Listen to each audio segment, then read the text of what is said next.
Gym தொலைக்காட்சி நேயர்களுக்கு வணக்கம். ஒளிப்பதிவாளர் பாஸ்கருடன் ராணிப்பேட்டை மாவட்டம் சோளிங்கர் செய்தியாளர் விஜயகுமார். தமிழகத்திலே 2026 சட்டமன்ற தேர்தல் வரும் ஏப்ரல் 23 நடைபெற உள்ளது. இந்த நிலையிலே ஜிம் தொலைக்காட்சி தமிழகத்தில் உள்ள அனைத்து தொகுதிகளிலும் தொகுதி வாரியாக மக்களின் மனநிலை அறிந்து கருத்து கேட்பு நிகழ்ச்சியை நடத்தி கொண்டிருக்கின்றோம். அந்த வகையிலே இன்று ராணிப்பேட்டை மாவட்டம் சோளிங்கர் தொகுதியில் மக்களின் மனநிலை அறிய கருத்து கேட்பு நிகழ்ச்சியில் நமது குழுவினருடன் அடுத்த முதல்வராக ஸ்டாலின் தான் வரலான்னு ஆசைப்படுறோம். நாங்கள் டிஎம்கே தான் வாக்கணும். இது டிவிக்கு தான் ஓட்டு போடுவோம். எங்கள் ஃபேமிலி ஃபுல்லாகவும் டிவிக்கு தான். டிஎம்கே 2026 சட்டமன்றத்தில் வாக்களிப்போம். பாமக எந்த கூட்டணியில் இருக்கோ, அதாவது ரெட்டலைக்கு என்டிஏ கூட்டணிக்கு தான் வாக்களிக்கும். ஸ்டாலின் வந்தால் நல்லா இருக்கும்னு நினைக்கிறேன். ரெட்டாடி தான் அவங்க போடுவோம்.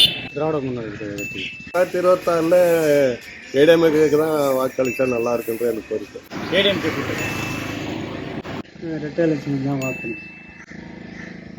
அந்த வாட்டி ரெட்டையாக போடுவான். என்னை பொறுத்தவரைலாம் பாரதிய ஜனதா தான் போட போகிறேன். தளபதி விஜய். நாங்கள் எந்த கட்சியில் இருக்குதோ அந்த கட்சியில் ஓட்டு போடுவோம். 2026 எலெக்ஷனில் ரெட்டாளிக்கு தான் வாக்களிப்போம்.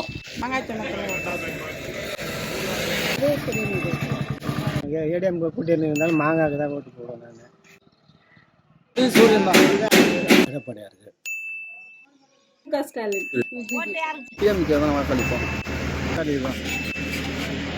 சூரியன் தாங்க விஜய்க்கு தாங்க ஓட்டு போடுவேன்.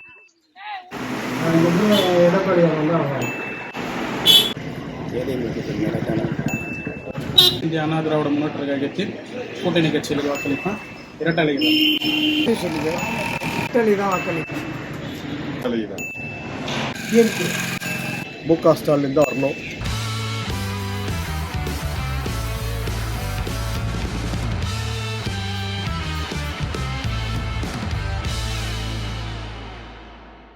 நான் எல்லாருமே அதான் எதிர்பார்க்கிறோம்.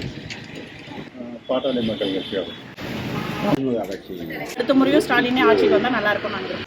பாட்டாளி மக்கள் கட்சி வாக்களிப்பாங்க. 10.5% எங்களுக்கு தேவையானதுனால எனக்கு பசங்க சின்ன பசங்களாக இருக்கிறாங்களா, அதனால் நான் 10.5% தராங்கன்னு சொல்லிட்டு டிஎம்கே தான் வாக்களிப்பேன். நான் சின்ன வயசுலேருந்தே எம்ஜிஆர் கொள்கை. 2026 எலெக்ஷனில் ரெட்டாளிக்கு தான் வாக்களிப்போம். அனைத்து இந்திய அண்ணா திராவிட முன்னேற்ற கழகத்தில் கூட்டணி கட்சிகளுக்கு வாக்களிப்பேன். இரட்டலை விவசாயிகளுடைய குறைகளை அவங்க நல்ல விவசாய கடன் இதெல்லாம் தள்ளுபடிக்கு அவங்க தான் ஒரு ஒத்துழைக்கிறாங்க. அதனால் அவங்க தான் ஆட்சி அமைப்பாங்க. வந்து அண்டாடி அவர் வந்தால் நடக்கிற நிறைய தவறு நடக்குது. பெண்களுக்கு சேஃப்டி இல்லை. ஸோ அதனால் அதெல்லாம் மாறும். கேஸ்ட் ப்ராப்ளமும் கொஞ்சம் ஒழியும். அதனால் சொல்லிட்டு நாங்கள் டிவி கேட்கணும். அவர் மாதம் தவறாத உரிமை தொகை தராரு, ஃப்ரீ பஸ் விட்டுக்கிறாரு. அதில் மீண்டும் அவர் முதலமைச்சராக இருந்தால் நல்லா இருக்கும்னு நினைக்கிறேன். அதிலே வந்து விவசாயத்துலாம் சில சலுகை செய்கிறது அரசாங்கம் இதில் ஏடிஎம்கே தான்.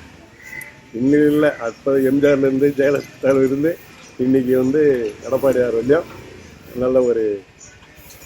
நல்ல கருத்து கணிப்பு நல்லாயிருக்கும். ஆட்சி நல்லாயிருக்கும். 2026 கன்ஃபார்மாக ஆட்சி மாற்றம் வரும்ன்ற நம்பிக்கைக்குள் நம்பிக்கை இருக்குது. மாங்காய்க்கு ஓட்டு போடுவோம். கூட்டணியில் இருந்தாலும் எதில் இருக்குதோ அதுக்கு தான் ஓட்டு போடுவோம். அவர் போட்ட எல்லா திட்டங்களும் மக்களுக்கு மீண்டுமாக தொடர்ந்து பெற்றுக்கொள்ள வேண்டும். அதுக்காக தான் நான் எதிர்பார்க்குறோம். அவர் மீண்டுமாக வரணும். இந்தியன் சிலர் அவங்க மதத்துக்கோசம் அதை விட்டு வரமாட்டேறாங்க. அவர் இந்துன்றதுனால இந்துக்கு தான் போடணும்னு நினைக்கிறேன். பாரதிய ஜனதா தான் போடணும். ஏன்னு கேட்டால் எங்களுக்கு 10% கொடுக்குன்னு ஏமாத்தின திமுகவுக்கு நாங்கள் ஓட்டு போட மாட்டோம். நலத்திட்டங்களை திமுக அரசு செஞ்சுருக்குது. பெண்களுக்கு மகளிர் உரிமை தொகை, கல்லூரி பெண்களுக்கு 4 முதல்வன் திட்டம்,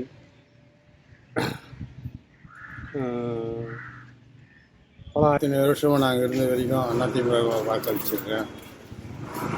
இப்போது இந்த முறை அதிமுகவும் அந்த அளவுக்கு மனசுக்கு திருப்திகரமாக இல்லை.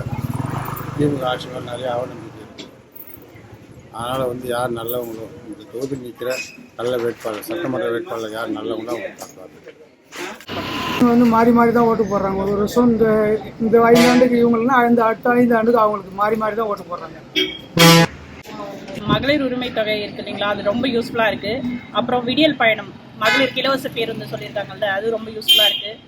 குழந்தைங்க வந்து காலையில் வீட்டில் சாப்பிடாம ஸ்கூலுக்கு போயிடுவாங்க. காலை அது சத்துணவு திட்டம் கொண்டு வந்த காலை உணவு திட்டம் அது ரொம்ப யூஸ்ஃபுல்லாக இருக்குது. அதனால்